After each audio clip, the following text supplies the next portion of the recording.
മലപ്പുറത്ത് നിന്നും കാസർഗോട്ടേക്കുള്ള നമ്മുടെ സോളാർ യാത്രയിൽ ഇന്ന് നമ്മൾ കാണിക്കുന്നത് രണ്ടാമത്തെ ടോൾ പ്ലാസയാണ്. കോഴിക്കോട് ജില്ലയിലാണ് ഈ ടോൾ പ്ലാസ.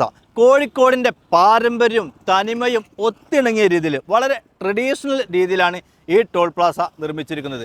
നമ്മുടെ എഞ്ചിനീയർമാർ ദേശീയപാതയുടെ വികസനത്തിൽ വെറും റോഡങ്ങ് നിർമ്മിച്ചു പോകുക അല്ലെങ്കിൽ ടോൾ പ്ലാസ നിർമ്മിക്കുക എന്നുള്ളതല്ല, ഓരോ സ്ഥലത്തിനും പ്രദേശത്തിനൊക്കെ അനുയോജ്യമായ രീതിയിൽ ഓരോ ജില്ലകളുടെയും പാരമ്പര്യവും തനിമയും നോക്കിക്കൊണ്ടാണ് ഓരോന്നും നിർമ്മിക്കുന്നു എന്നുള്ളത് ഈ ടോൾ പ്ലാസ കണ്ടാൽ നമുക്ക് മനസ്സിലാകും. കാരണം കോഴിക്കോടിന് വേണ്ട ഒരു ടോൾ പ്ലാസ, കോഴിക്കോടിൻ്റെ ചരിത്രം പറയുന്ന ഒരു ടോൾ പ്ലാസയാണ് ഇത്.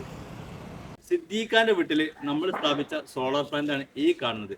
ബാക്കി എക്സ്പീരിയൻസ് ഒക്കെ സിദ്ദീഖൻ നമുക്ക് വേണ്ടി ഷെയർ ചെയ്യും.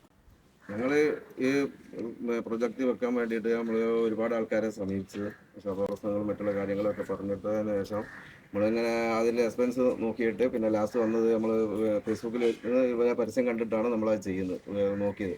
അപ്പോൾ കാര്യങ്ങളൊക്കെ അവരുമായിട്ട് ഓഫീസിൽ അതിൽ നമ്പറിലെടുത്ത് വിളിച്ച് കഴിഞ്ഞിട്ട് അവരോട് സംസാരിച്ച് കഴിഞ്ഞപ്പോൾ കാര്യങ്ങളൊക്കെ പറഞ്ഞ് അവർ പറഞ്ഞ മാതിരി തന്നെ സ്മൂത്തായിട്ട് കാര്യങ്ങളൊക്കെ ചെയ്തു തന്ന് ഒരു ദിവസം കൊണ്ട് തന്നെ എല്ലാം ഫിറ്റിങ്സും എല്ലാ കാര്യങ്ങളൊക്കെ കഴിഞ്ഞ് അങ്ങനെ നിൽക്കുന്നു. കുഴപ്പമൊന്നുമില്ല, വർക്കിംഗ് ഒക്കെ കുഴപ്പമൊന്നുമില്ല, നല്ല രീതിയിൽ തന്നെ നടക്കുന്നു.